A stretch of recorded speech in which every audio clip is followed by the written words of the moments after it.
चुनाव लड़ने की तैयारी सब समय बताएगा भैया। नमस्कार दोस्तों, आप देख रहे हैं फास्ट भोजपुरी बिहार न्यूज। आपको फिर से स्वागत है। चलिए हम आज के इस वीडियो में आगे शुरू करते हैं। इससे पहले वीडियो को लाइक कर दीजिए, चैनल को सब्सक्राइब कर लीजिए। दोस्तों, आप सभी को बता दें कि भोजपुरी के पावर स्टार का एक तस्वीर खूब तेजी से वायरल हो रहा है, जैसे कि आप सभी को हम स्क्रीन पर दिखा रहे हैं। पवन सिंह इस फोटो में नजर आ रहे हैं।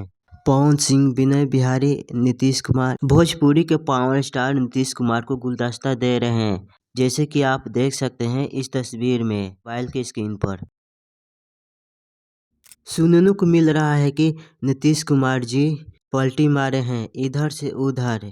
बधाई देने के लिए पवन सिंह पहुंचे हैं नीतीश कुमार जी के पास, पहुंचे हैं विनय बिहारी जी के साथ। बताया जा रहा है कि पवन सिंह, विनय बिहारी कुछ और काम से पहुंचे हैं। आज की वीडियो बस इतने, और फिर मिलेंगे अगले वीडियो में।